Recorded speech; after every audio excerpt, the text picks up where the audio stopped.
So as we enter 2026 and we're talking about the 100-mile training block, I can't help but think of a title for this video, and I think it's gonna be the last January that I'm starting fresh. Welcome to my first long form video of 2026. Let's get into it. As we enter into the 2026 calendar year, season, or chapter, however you want to refer to it as, I can't help but get excited and think about all the possibilities of things, goals, adventures that can take place within one calendar year. Already, my first 4 months are booked. Now you know that my main build right now is for the UTMB Canyons 100-mile endurance race in April of this year.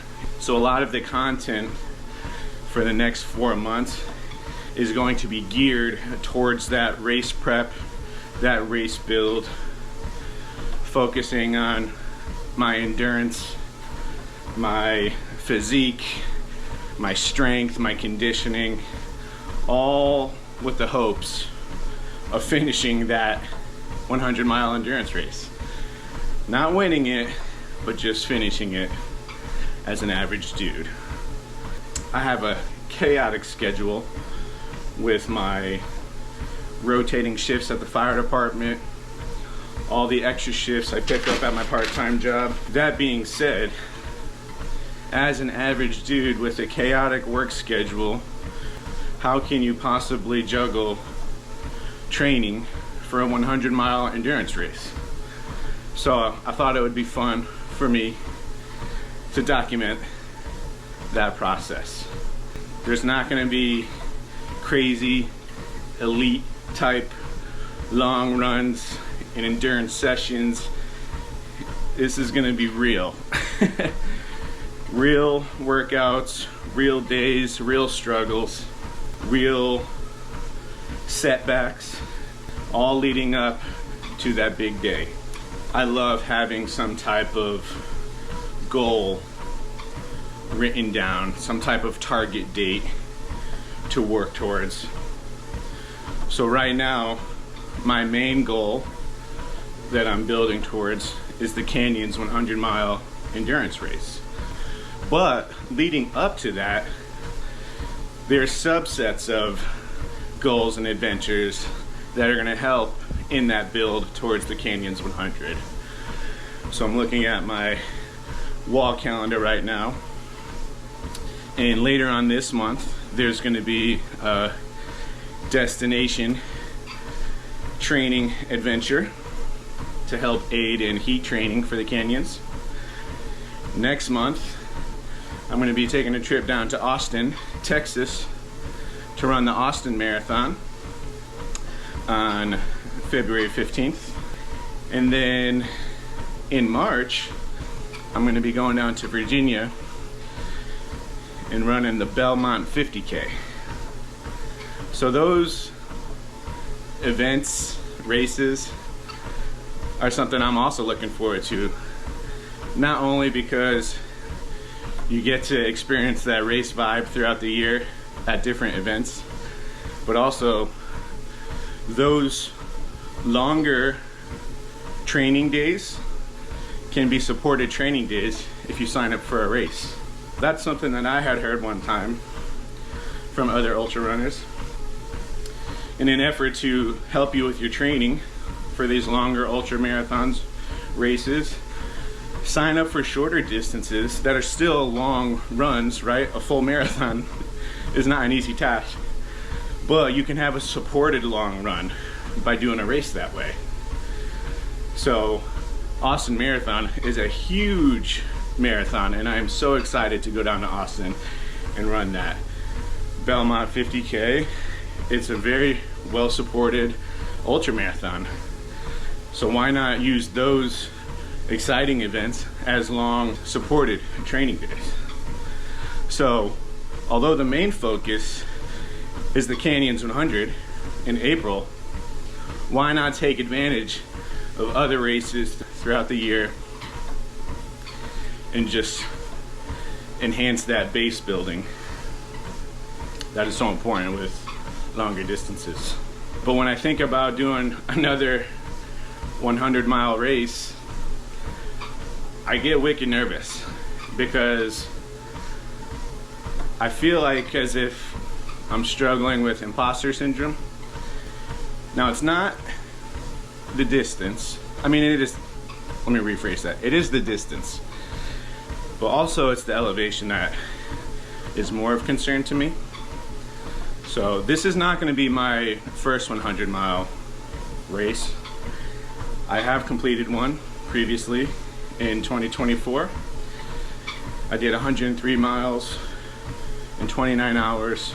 It was a looped course, and I did that back in October 2024. So I haven't done an ultra since then. So it's almost like I'm coming back into the game. It's supposed to be a really hard course. A lot of the miles and sections are part of the Western States 100, which is cool and exciting. Just the history there. And although I've done 100 miles previously, I feel like it doesn't count. Picturing doing that in the canyons makes me wicked nervous.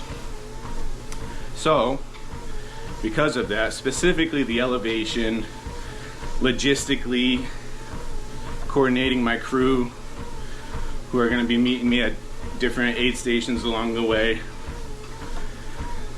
it's just a lot to take in. So, although I've previously done a 100-mile race, I feel like this is going to be night and day different. So I could be wrong, but that's how I'm feeling about it leading up to it. So because I'm wicked nervous about the elevation, climb, and descent throughout the canyons, a lot of my focus with training is going to be climbing a lot of hills, hiking, working on those different muscle groups to build that strength to climb and descend, potentially and hopefully injury-free throughout the race. One of the tools that I purchased to help with that was this treadmill, which is amazing. The Nordic Track X24, which has a crazy level of elevation that it can go up to. It maxes out at 40% incline and then -6% decline. So being wicked nervous about a mountain race, a mountain ultra, I thought it would be the perfect tool to help me with that throughout this build. Especially being in Connecticut, where it's wicked cold in the winter time. And as previously stated, I'm kind of a wuss when it comes to being cold. One of the reasons I'm starting this channel, The Influenced Runner, is to hold myself accountable, right? A lot of times we may make these goals, toss out these ideas, and if you're not being held to that, for me personally, oftentimes it's easy to just not live up to them or not fulfill them to completion. So, because I have an ego too, what's gonna help me in following through with a 100-mile race build is telling so many people, oh, I'm gonna do a 100-mile race. Once that gets thrown out there into the universe, you gotta follow through. You gotta live up to it, right? But I know that at the same time, people who like running in endurance sports, it tends to become somewhat of a personality for them and annoy many people. That's why I would focus that effort here. For those of you that are interested, you can follow along. And for those that could not care less, you don't have to. So the influence runner was a name that I came up with because as an average dude, believe me, I am not trying to be a running influencer in any way, but because of the influence that I've received through fitness influencers, running influencers, Andy Glaze, all these people that are doing some really cool things, I couldn't help but think, man, maybe I could do something like that. You know, as a full-time fireman, paramedic, busy guy, maybe I could be an ultra runner. Maybe I could do a 100-mile race. So once I've done that, I fell in love with it. I really grew to enjoy that hobby, you know. So it helps me in different ways, like it does for so many others. So the influence runner is just something I came up with because that's how this whole thing got started. I used to be about 50 pounds heavier, unhappy, you know, the whole spiel. Classic cliche backstory, right? And I started walking. This whole thing started initially, previously to doing the previous 100 miler, the whole thing started with me walking on a treadmill on an incline. I was so overweight, my knees were hurting, trying to run, the impact, the immobility, all that stuff, right? So I had to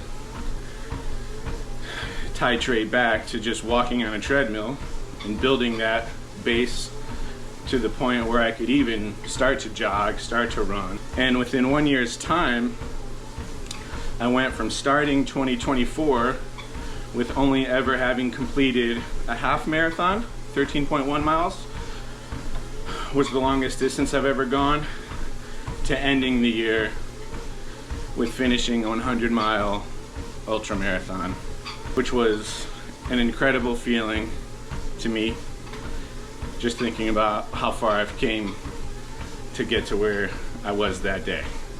So that's kind of the foundation, the backstory for this channel. And now with 2026 here, I thought, why not take it a little further? Let's do more ultras. Let's document the adventure. Let's document the journey. See what kind of statistics we could compare the beginning of 2026 to with the end of 2026. One of the goals that I've had for a bit now is to run a marathon or more in every state. Right? That's not a new goal. People have done it, but it's a new goal for me. Now with that goal in mind, a marathon or more in all 50 states, I've only got 3 under my belt to start 2026. A 100-mile ultra in Connecticut, a full marathon in New Hampshire, and a 50K ultra in New York. So those are the 3 that I currently have under my belt. So we'll see what the list looks like by the end of 2026. This is actually harder than I thought it was going to be.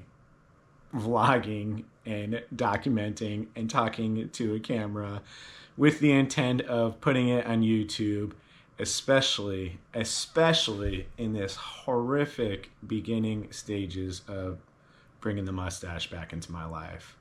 But that's besides the point. I am going to be stepping out of my comfort zones in many ways this year. This January matters because it also coincides with the beginning of a 100-mile race prep. So it's almost perfect timing.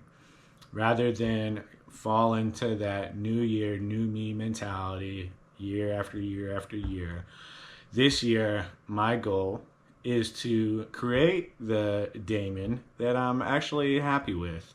And I'm just going to hang on to that dude.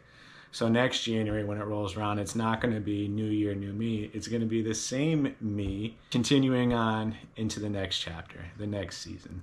So if that makes any sense, it's kind of a cliche, but let me tell you something. It is very difficult coming up with things to say for these videos specifically, and I'm running out of time this week. So one of my goals is to regularly post long form content on YouTube this year, see if anything happens with that. At the very least, it's gonna make a very nice memory aid for me down the road. I could look back at my own videos and see all the cool stuff and exciting stuff that we did in 2026. As we approach the end of the week, 16 weeks out from the Canyons 100-mile race, I look forward to next week's training.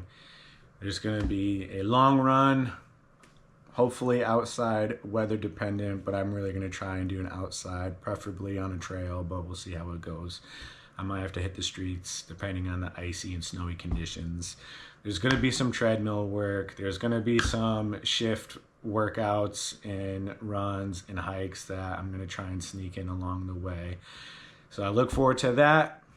Next week, episode 2, and we'll see you then. Peace.